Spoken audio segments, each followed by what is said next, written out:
Please subscribe and click the notification bell para updated po kayo sa bagong upload ko. Maraming salamat po. That Night Kabanata 46. Shaznia's POV. Muli kong nilagay sa bulaklak ang card na iyon. Dama ko ang tingin ko sa opisina ni Lunox. Nandyan na kaya siya? Napakaaga niya naman kung ganun. Napatingin ako sa kape na katabi nitong bulaklak. Mainit pa ito, parang bagong timpla. Siya kaya ang nagtimpla nito. Kinuha ko ang tasa ng kape saka inamoy ito. Not bad. In fairness naman sa bango, bulong ko pa sa sarili. Titikman ko na sana ito nang naramdaman ko ang pagbukas ng pinto ng opisina ni Lunox. Mabilis kong inilapag muli ang tasa ng kape sa posisyon nito kanina. Inayos ko pa ang sarili ko bago ako humarap sa kanya.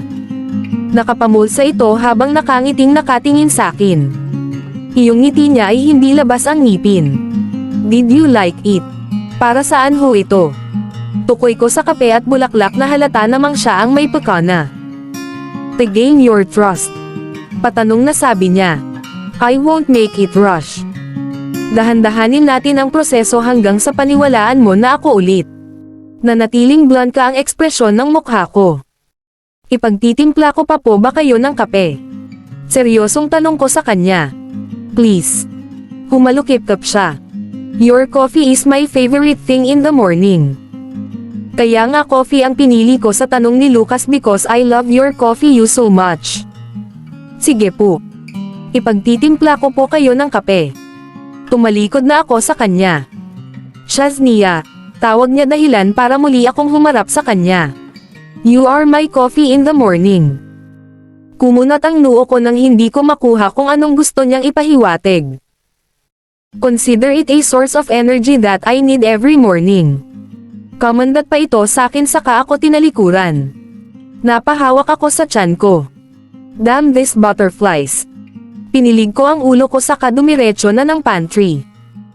Hindi ko namamalayang napapangiti na pala ako habang nagtitimpla ng kape. Ibang klase rin itong si Lunox. Should I build a wall in between us?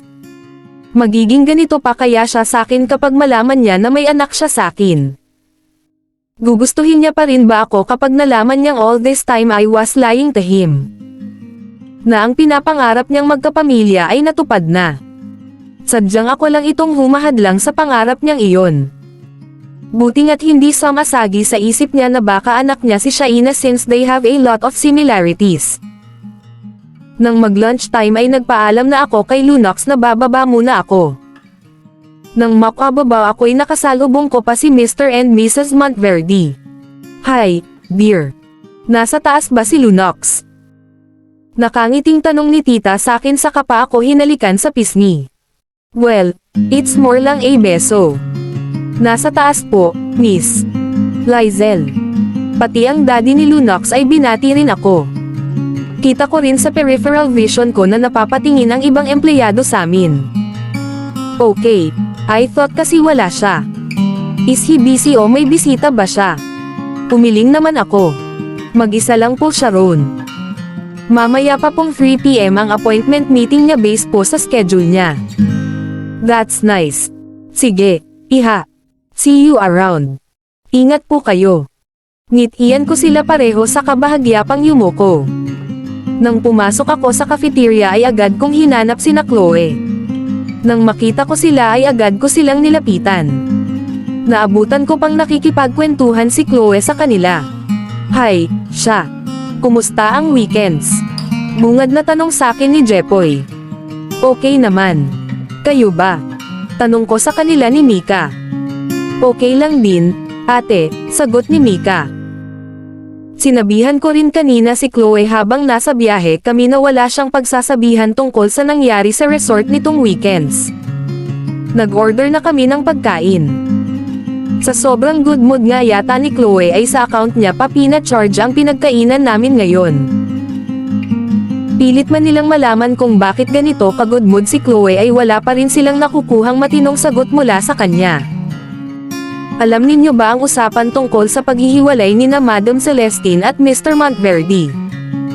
Parehas kaming natigil ni Chloe nang itanong iyon ni Jepoy. Really?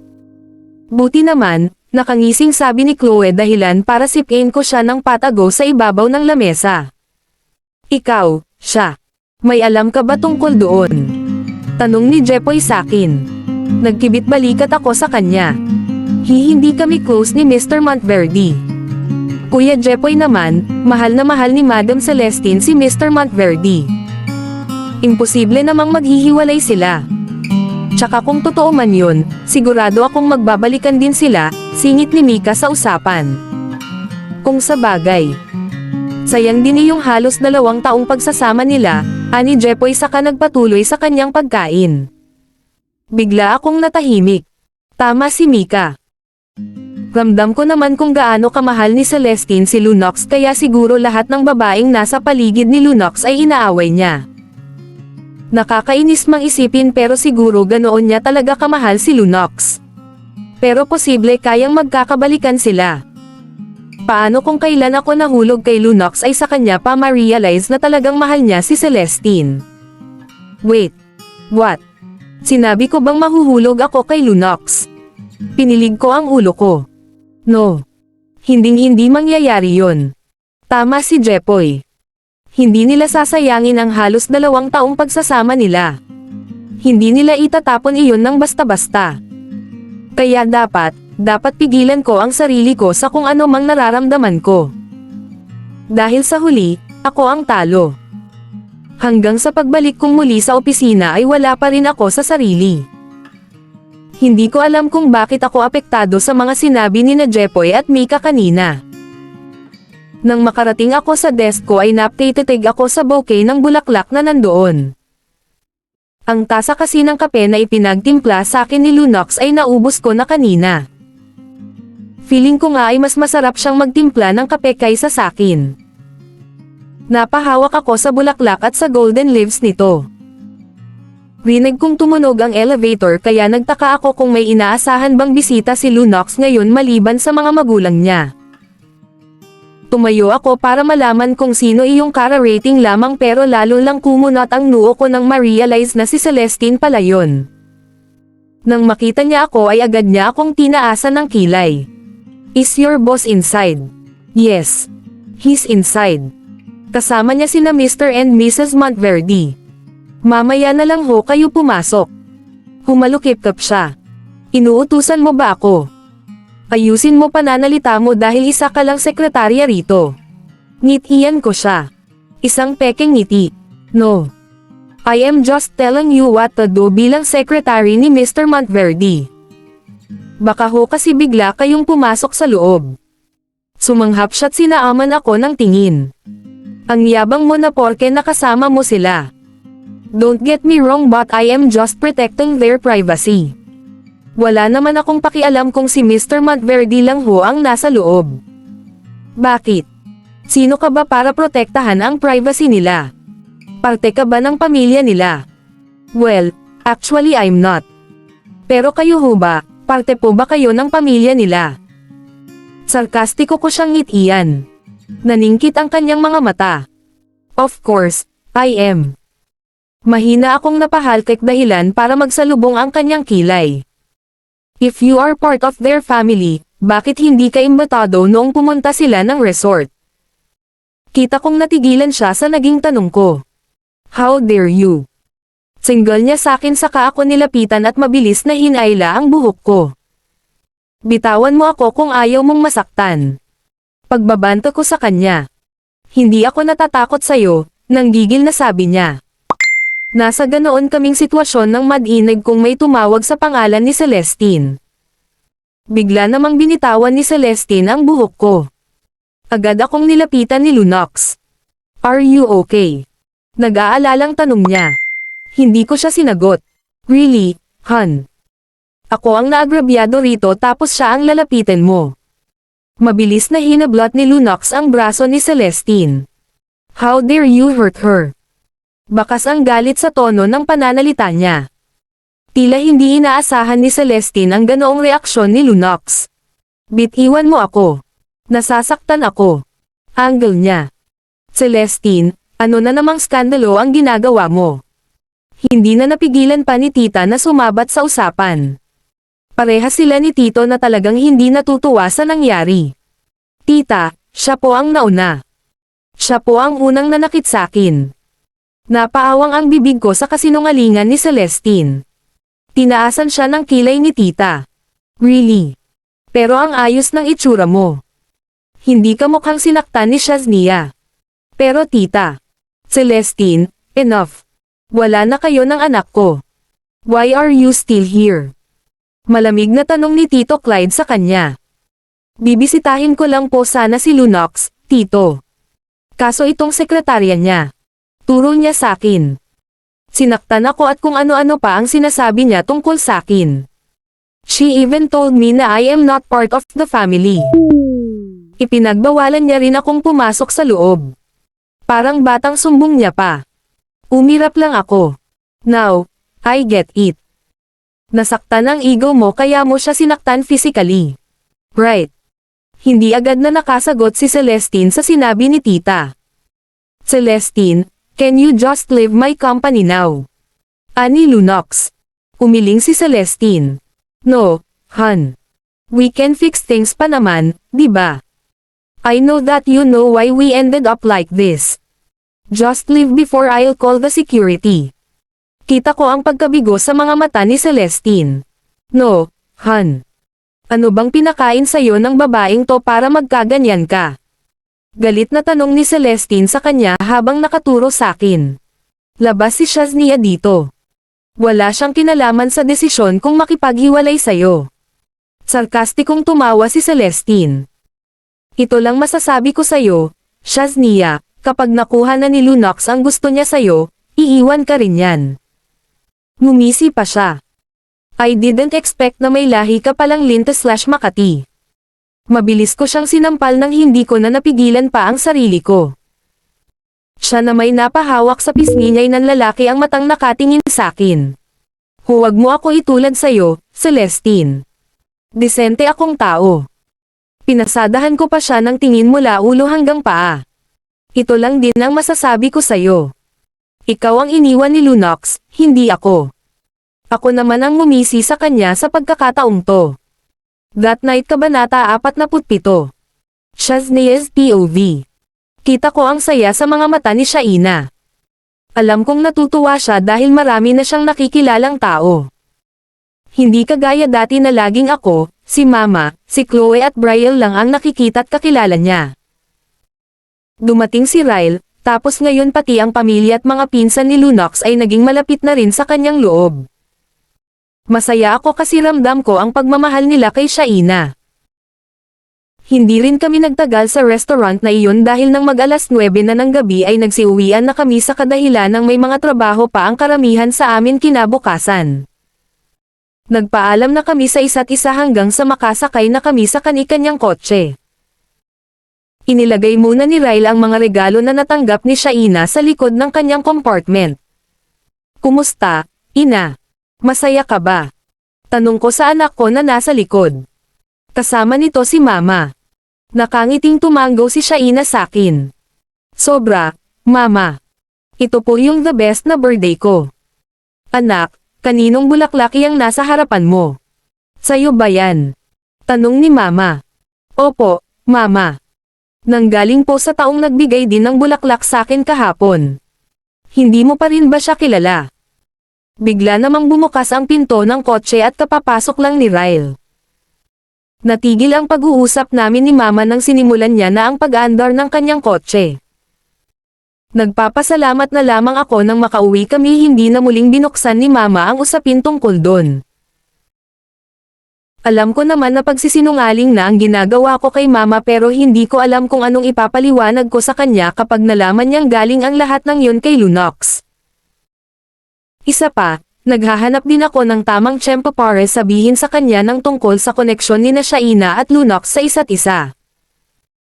Kahit kay Ryle, may balak din naman akong sabihin yun sa kanya, talagang nag-iipon pa ako ng lakas ng loob para ipaliwanag at aminin ito sa kanya. Hindi ko alam kung anong pwede niyang maramdaman kung sakaling malaman niya na all this time ay si Lunox pala ang nakabuntis sakin. That night Kabanata 48. The rest of the week went well. Bilib na talaga ako sa sarili ko dahil nagawa kong magtagal ng 2 linggo sa trabaho. Nagtataka nga sina Jepoy sa kung bakit hindi ko naisip ang mag-resign. Sa tuwing sasabihan ko naman sila na maayos naman ang pagtrato ni Lunox sa akin ay lalo silang nagtataka. Si Celestine naman ay hindi na muling bumalik sa kumpanya mula noong nagkasagutan kami. Pero minsan napapansin kong tinatawagan niya si Lunox. Alam ko naman na hindi iyon titigil hanggang sa makikipagbalikan sa kanya si Lunox.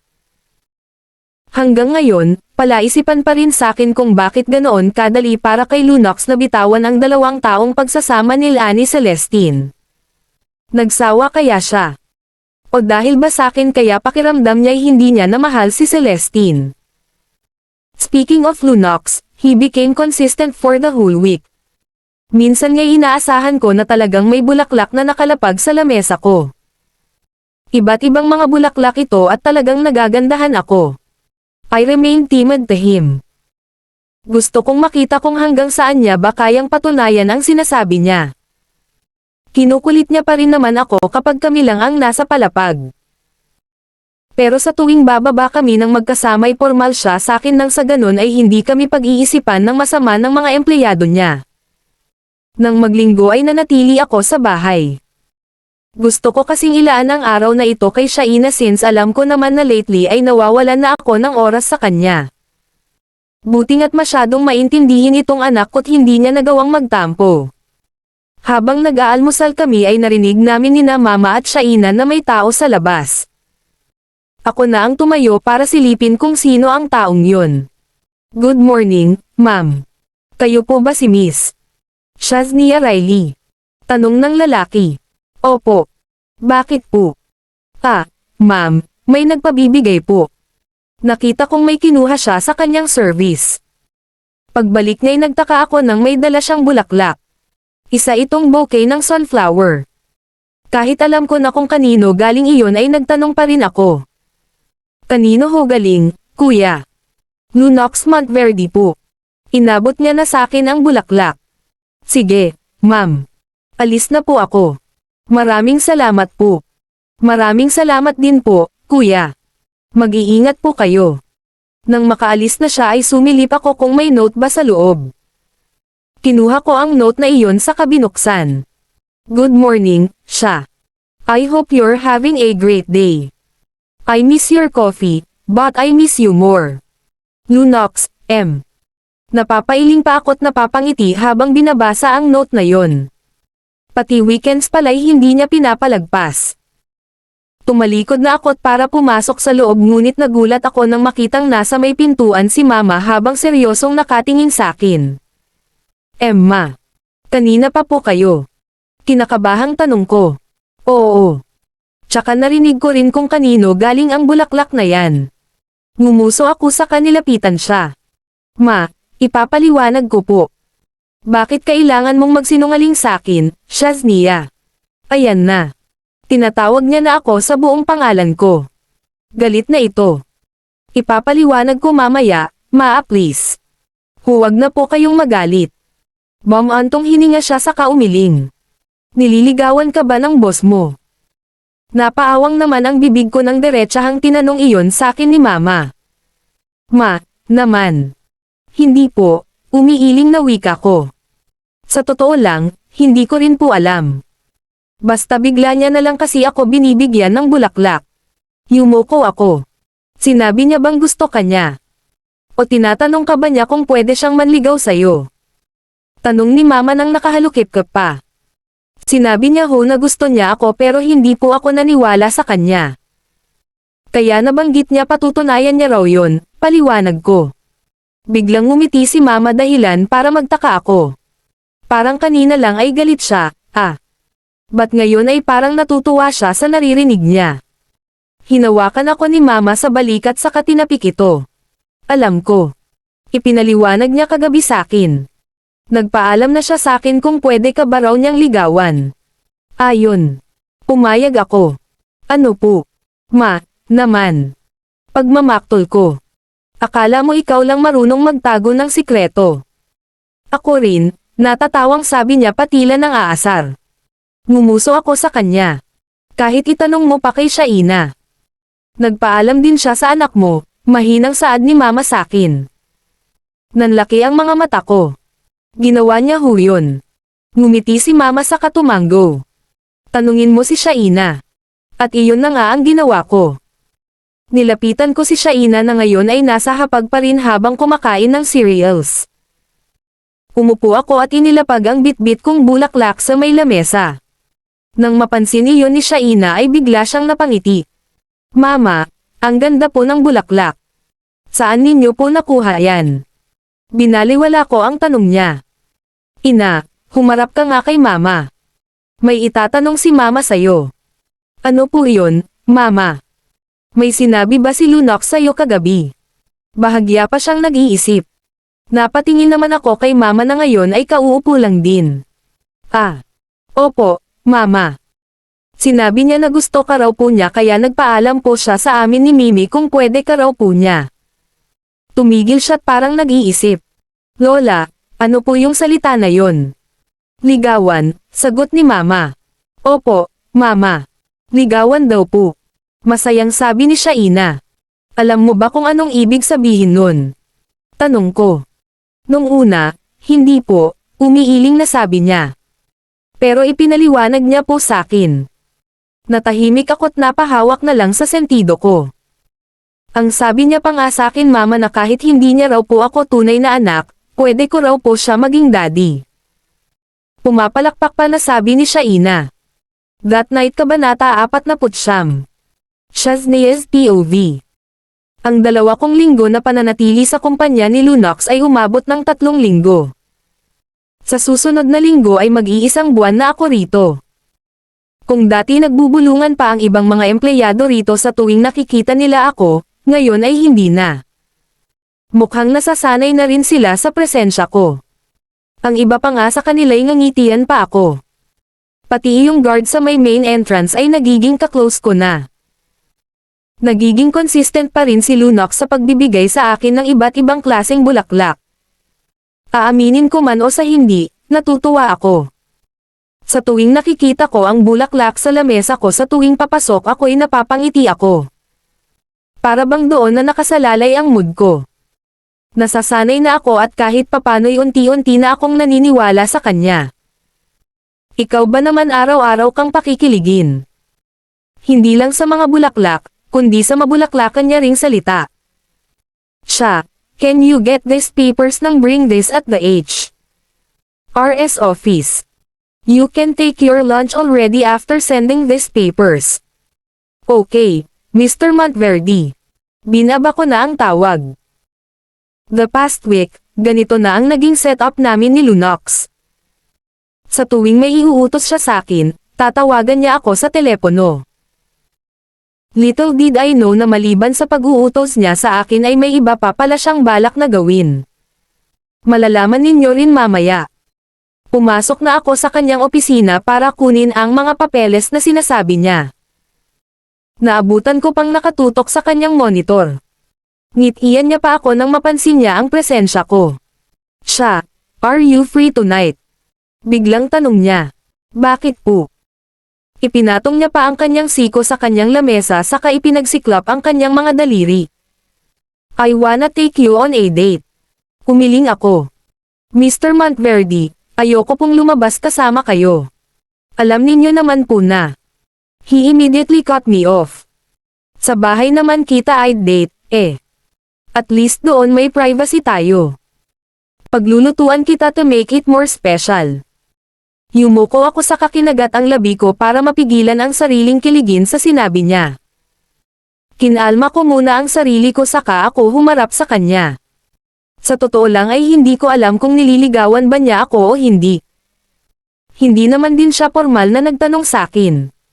Pag-iisipan ko po. Sumili ang ngiti sa mga labi niya. Pag-iisipan is better than saying no.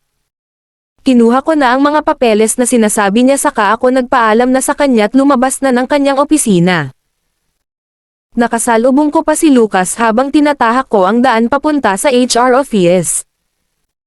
Tinulungan niya pa nga ako sa pagbitbit ng mga papeles kahit na hindi naman ganoon kadami yun.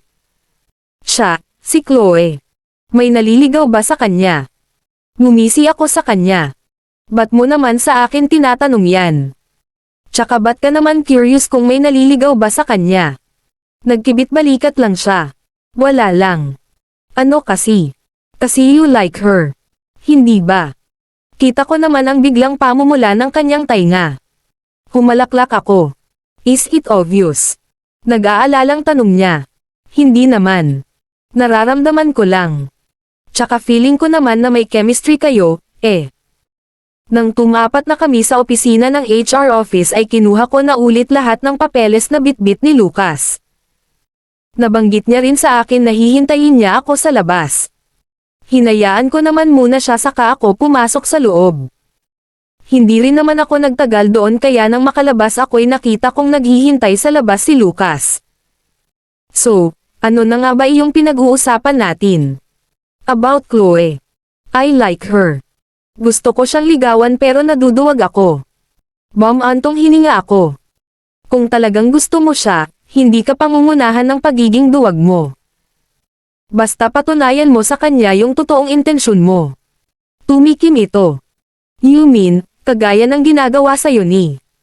Bahagya pa siyang lumapit sa akin para bamulong. Ni Lunox. Sinaman ko siya ng tingin. Wala akong binabanggit na pangalan, Sige ka. Hindi kita tutulungan kay Chloe kung aasarin mo ako dyan sa pinsan mo. I'm just kidding. Pero seriously. Tutulungan mo ako. Ngumiti ako. Oo naman. Halika na. Samahan mo kami mag-lunch. Sabay kami ni Chloe, Iyon ay kung gusto mo. Saglit pa siyang napaisip. Game. Bumaba na kami sa pinakaunang palapag kung nasaan ang cafeteria. Nag-text na rin ako kay Chloe na papunta na ako dahil kaka-text niya lang din kanina na naghihintay na daw sila sa loob ng cafeteria. Nang bumukas ang elevator ay bumungad sa amin ingay sa labas ng kumpanya at pagkakagulo ng ibang mga empleyado. Ang iba pa nga'y nagbubulungan. Miss, anong nangyayari sa labas? Tanong ni Lucas nang may dumaang mga babaeng empleyado. Sir, nasa labas po yata si Madam Celestine. Hindi po kasi siya pinapapasok ng guard. Nagkatinginan naman kami ni Lucas. Sige. Salamat. Siya, pwede mo bang tawagin si Lunox ngayon na?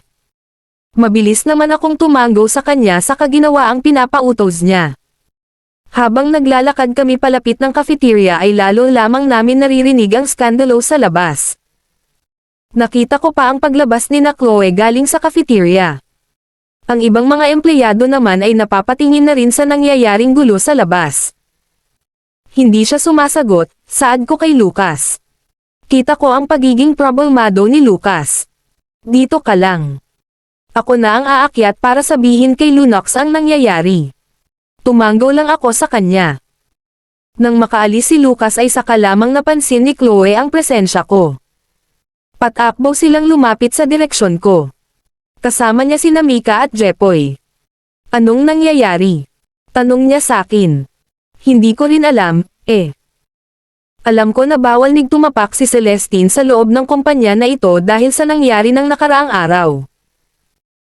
Sinigurado ni Lunox na hindi na ulit makakapagsimula ng eskandalo si Chloe pero mukhang iba itong ngayon. Bakit kaya siya naparito? Nagulat ako nang makitang nakapasok si Celestine sa loob. Sumunod sa kanya ang security guard. Papasukin ninyo ako o ipapakulong ko kayo. Bakas ang galit sa tono ng pananalita nito. Gusot-gusot na ang kanyang damit at medyo magulo na rin ang kanyang buhok. Lalo siyang pinagbulungan ng mga empleyado rito. Hawak-hawak siya sa braso ng dalawang security guard. Nilaibat niya ang kanyang tingin sa loob ng kumpanya ngunit natigil iyon nang ako ang kanyang tingin sa pwesto ko. Kitang-kita ko ang namumuong galit sa mga mata niya nang makita ako. Pumiglas siya sa mga guard ngunit hindi siya nakatakas rito. Hayop kang babae ka. Sigaw niya habang nakatingin sa akin. Ramdam kong napahawak si Chloe sa braso ko. Lahat naman ng mga empleyado ay napatingin sa akin.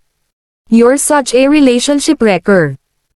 Dumating ka lang sa buhay ni Lunox, nagka-delish leche na ang relasyon namin. Tiningnan niya pa ako mula ulo hanggang paa. Sa kabila ng disente mong pananamit, may tinatago ka palang Katie. Hindi ako sumagot sa kanya. Tinapunan ko lang siya ng blankong ekspresyon. Tell me, Shaznia. Kapos ka na ba talaga sa buhay at wala nang mapakain sa bastardo mong anak kaya kumakapit ka sa yaman ng boss mo? Lumapit ako sa kanya sa kamalutong siyang sinampal. Sumanghap ang mga taong nanonood sa amin. Lalo tuloy siyang nagwala. Huwag na huwag mong tatawaging bastarda ang anak ko. Baka lalo kang mabaliw kapag nalaman mong. Huminto ako sa kaumiling. Huwag mong sinasagad ang pasensya ko baka makakalimutan kong tao ka. Akamang susugurin niya na sana ako nang muli siyang pigilan ng guard. Celestine, ano na naman to? Napunta ang atensyon naming lahat sa babaeng kara-rating lamang. Salubong ang kilay ni Tita Lizel habang nakatingin kay Celestine. Lumapit sa pwesto ko si Tita. Sinaktan ka na naman ba nito, iha? Umiling ako bilang tugon. Tita, gusto ko pong makausap si Lunox. Please, biglang naging maamo ang tono ng pananalita niya. Pagkatapos mong magsimula ng gulo. Celestine, talaga bang nilalaglag mo ang sarili mo? Kumunat naman ang noo ni Celestine. Tita, I don't understand you. Magsasalita pa sana si Tita nang biglang dumating si Lunox kasama si Lucas. Sinenyasan pa ako ni Lucas kaya tinanguan ko siya saka bumalik na sa pwesto ko kanina. Ayos ka lang. Nag-aalalang tanong ni Chloe. Tumanggo ako saka muling itinoon ang atensyon kila Lunox. What brings you here, Celestine? Formal na tanong ni Lunox sa kanya. Gusto kong itanong sa'yo kung bakit mo ako tinanggalan ng trabaho. Lunox, alam mo naman na yun ang buhay ko. Tinanggalan mo na nga ako ng karapatang maging parte ng buhay mo tapos ngayon tatanggalan mo pa ako ng pangarap na maitupad ang pangarap ko. Ano pa? You're so heartless. Hindi ko alam kung anong ekspresyon ng mukha ang ipinapakita ni Lunox sa kanya dahil nakatalikod ito sa kinatatayuan ko. Kaya ba madali para sa'yo na iwan ako ay dahil nakahanap ka na ng ipapalit sa'kin? I didn't expect na masyadong mababa pala ang standards mo pagdating sa babae. Celestine, you can leave my company now. Please stop humiliating yourself. Really? Sarkastikong tumawa si Celestine. Ayaw mo bang malaman ng lahat ng empleyado mo na may namamagitan sa inyo ng secretary mo? Nagawa mo ngang dungisan ang pangalan ko sa boss ko, sana naman hayaan mong dungisan ko rin ang pangalan ng babaeng Samira ng relasyon natin. Hinawakan ni Lunox si Celestine sa braso.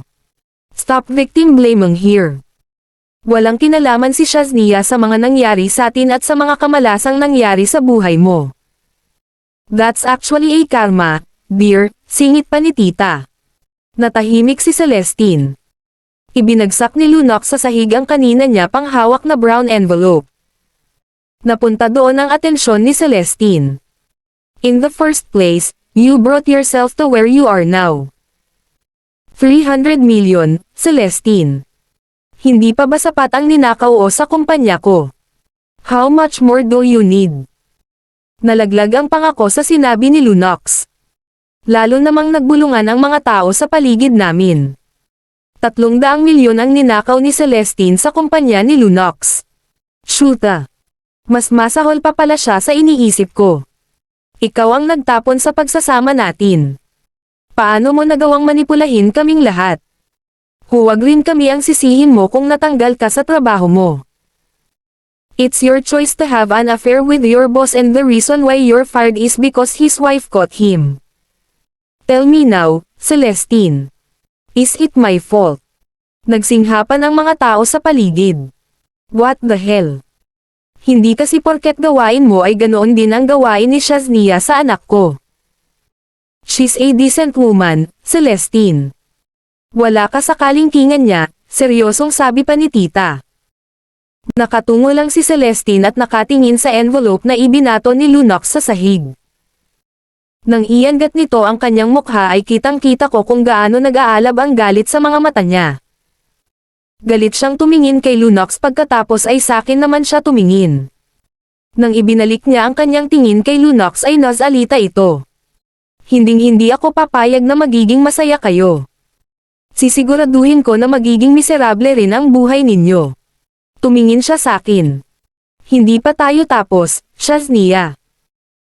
Babalikan kita, galit na sambit niya sa kapuwersa nitong binawi ang braso na hawak pa rin ng mga gwardiya saka kinuha ang envelope at nagmadaling umalis palabas ng kumpanya. That night Kabanata 50. Shaznia's POV. Grabe si Celestine, no? Muling sumubo si Celestine sa pagkaing in order niya.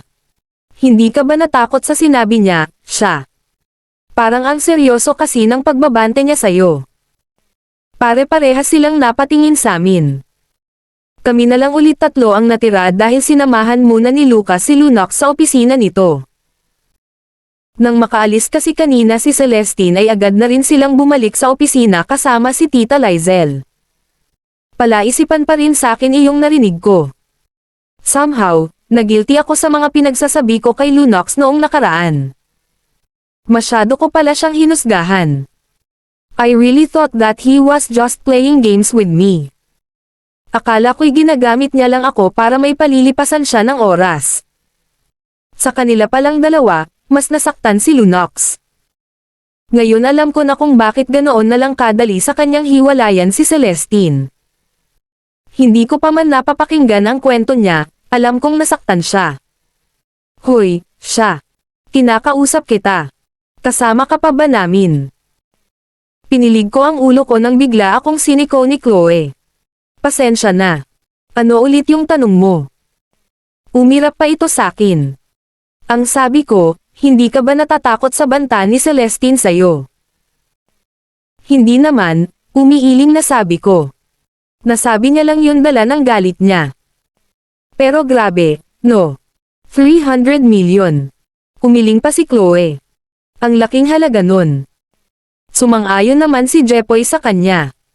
Si Mika naman ay tahimik lamang na nakikinig sa amin. Napapansin ko kay Mika na sa tuwing pinag-uusapan namin si Celestine ay natatahimik ito. Madalas pa nga ay dinadaypensahan niya pa ito. Hindi pa rin ako makapaniwala na magagawa ni Madam Celestine yun, saad pa ni Jepoy. Isali mo pa iyong affair niya sa kanyang boss. Ang sakit nun, Lumingon si Chloe kay Mika. Ikaw, Mika. Anong masasabi mo sa nangyari kanina? Kanina ka patahimik, May problema ka ba? Umiling si Mika. Hindi po ako interesado sa kwento nila, Ate Chloe. Oo nga naman, Chloe. Ang bata pa ni Mika. Ano ka ba? Natatawang sabi naman ni Jepoy. Pagkatapos ng lunch namin ay sabay-sabay na kaming umakyat hanggang sa ako na lang mag-isa. Kumain na kaya si Lunox? Kumusta kaya siya? Nasa taas pa kaya sina Tita Lizel at Lucas? Nataranta pa ako nang biglang tumunog ang telepono ko. Lumabas doon ang pangalan ni Lucas. Hindi na ako nag-aksaya pa ng oras at agad nang sinagot ito. Siya. Paakyat ka na ba? Bungad niyang tanong nang sagutin ko ang tawag. Oo. Bakit? Nasa opisina ka pa rin ba ni Lunox? Nagpapasalamat na lang ako dahil ako lang mag-isa ngayon dito sa loob ng elevator. Wala na. Sabay na kasi kaming bumaba ni tita. Baka kasi hanapin mo si Lunox. Nasa rooftop siya ngayon. Sige. Salamat. Iyon lang ba ang rason kung bakit ka napatawag? Nagtatakang tanong ko. Oo. Baka lang kasi hahanapin mo siya. Sige, Lucas. Salamat. Ibinaba ko na ang tawag saka inilagay ito sa bulsa ng blazer ko. Humugat ako ng malalim na hininga. Kagat-labi kong pinindot ang button ng ground floor. Nang bumukas ang elevator ay dumiretso na ako sa cafeteria. Order ako ng pagkain doon. Sinisigurado kong walang seafood sa pagkain na binili ko. Order ako ng chop suey at buttered chicken para sa kanyang main course, chocolate cake naman ang pinili ko para sa dessert at lemonade para sa drinks. Nang iabot na sa akin ang mga order ko ay umalis na ako at muling pumasok sa VIP elevator para masiguradong walang ibang makakapasok sa loob. Pinindot ko ang pinakahuling button sa elevator. Sa tingin ko ito na ang button para sa rooftop. Napapansin ko na iyon noon pa pero ang akala ko'y wala lang ito. Ilang minuto din ang lumipas bago bumukas ang elevator. Nilaibat ko pa ang tingin ko sa paligid. Hindi pa ito ang rooftop dahil may nakikita pa akong hagdan sa kaliwa. Siguro iyon na ang huling daan papunta sa rooftop. Ang inaasahan ko kasi bodega ang palapag na ito ngunit nagkakamali ako. Creepy nga lang siya dahil sobrang tahimik dito. Bitbit ko ang paper bag habang paakyat ako ng hagdan hanggang sa maabot ko ang dulo ng hagdan na ito. Tama na ako, ito nga ang rooftop. Napapikit pa ako ng hampasin ng hangin ang buhok ko. Buti na lang at medyo makulimlim ngayon. Hindi mainit at talagang nakaka-relax tumambay. May mga nakikita pa akong gamit na sa tingin ko'y dinispatcha na nila. May mga lamesa, upuan at kung ano-ano pa. Maganda pa naman ito ngunit talagang makikita mo ang kalumaan na nito. Lamingga-lingga pa ako sa paligid para hanapin si Lunox. Nasaan na kaya yon? Tanong ko sa sarili. Nag-aalala na rin kasi ako baka lalamigan na ang pagkaing binili ko para sa kanya. Naglakad-lakad pa ako hanggang sa tuluyan ko na siyang makita. Nakatalikod ito sa direksyon ko't nakapamulsa habang nakatayo siya sa may bandang railings. Mukhang malalim ang iniisip dito dahil hindi man lang ito gumagalaw. Naglakad ako papalapit sa kanya. Nang nasa likod na niya ako'y tumikim ako dahilan para mapalingon siya at kumunot ang noo nang makita niya ako. Inangat ko ang dala kong paper bag na naglalaman ng pagkain. Masama iyang malalim ang iniisip tapos hindi pa kumakain. Nakakabaliw yan. Tipid siyang ngumiti sa akin. Sa'yo pa nga lang nababaliw na ako. Umiling ako habang natatawa. Corny mo, Mr. Monteverde. Inabot ko sa kanya ang paper bag na dala ko. Kinuha niya ito at sumilip sa loob. Baka kasi hindi pa po kayo nakakapag-lunch. Ayos lang ba yung pagkaing binili ko? Hilaw akong ngumiti sa kanya. Ngumiti siya sa akin. Basta ba ikaw ang bumili? Kahit na ano pa yan ay ayos lang. Umiwas ako ng tingin para pigilan ang pagngiti ko. Shaznia, there's nothing wrong with showing me na kinikilig ka. Sinaman ko siya ng tingin. Hindi po ako kinikilig, Mr. Monteverde. Huwag kayong assuming, depensa ko pa. Natawa ito sa sinabi ko. If you say so, nakangising sabi niya pa. Naglakad ito at pumunta sa mga gamit na nakadispatcha na. Kumunot naman ang noo ko saka pinanood siya sa kanyang ginagawa. Nakita kong kumuha siya ng lamesa doon. Nilapitan ko siya para tulungan. Ano po ang ginagawa ninyo, Mr. Monteverde? Nagtatakang tanong ko habang kinukuha sa kanya ang paper bag. Halata kasing nahihirapan siyang itayo ang lamesa. We will eat. Nanlaki naman ang mga mata ko sa sagot niya sa kalamingga sa paligid. Dito po mismo. Nang may tayo niya na ang lamesa ay tumanggo siya. Yes. Umiling ako sa kanya saka pinagmasdan lamang siya. Kumuha rin siya ng 2 upuan. Napansin ko lang na parang pare-pareho ang disenyo ng mga ito. Inayos niya pa ang pwesto ng mga ito saka siya kumuha ng basahan para panasan ang lamesa at upuan na kinuha niya. Hindi naman ito madumi, sadyang medyo maalikabok lang ito. Pagkatapos nun ay dinala niya ito malapit sa railings kung saan siya nakatayo kanina. Nae-enjoy akong panoorin siya dahil ang akala ko'y maarte itong si Lunox. Parang sanay na sanay ito sa ginagawa. Hindi man lang ito pinagpawisan. Nang matapos niya nang ma-set up ang lamesa at mga upuan ay tumingin siya sa akin. Please have a seat, saad niya pa saka inurong ang upuan. Lumapit ako sa upuan na yun saka ako umupo. Inilapag ko ang bitbit kong paper bag sa lamesa. Umupo naman siya sa upuang nasa harapan ko. Ang awkward ng atmosphere. Ni hindi ako makatingin ng maayos sa kanya. Ano ba kasi itong pinasok ko? Ano bang pumasok sa isip ko para sundan siya rito sa rooftop para dalhan siya ng pagkain? Pinagmasdan ko lamang siya habang nilalabas niya ang mga Tupperwares na nasa loob ng paper bag. Napansin kong nagsalubong ang mga kilay niya. Bakit isang paper plate lang ang nandito? Tanong niya habang salubong pa rin ang kilay. Ilan po ba dapat? Kayo lang naman po ang kakain, hindi ba? Umiling siya. No. Sasamahan mo ako. Hindi na po, Mr. Monteverde. Tapos na po akong kumain. Then I won't eat that. Napayuko ako. Bigla tuloy akong nalungkot. Nagsayang pa ako ng oras at effort tapos hindi naman na pala niya kakainin iyon. Okay, I'll eat it. Nagliwanag ang mukha ko saka ako nagangat ng mukha para tingnan siya. Nakita kong naglalagay na siya ng pagkain sa paper plate na nasa harapan niya. Since I have no choice dahil isa lang ang paper plate na mayroon tayo, ngumisi pa ito. Susubuan na lang kita. What do you think?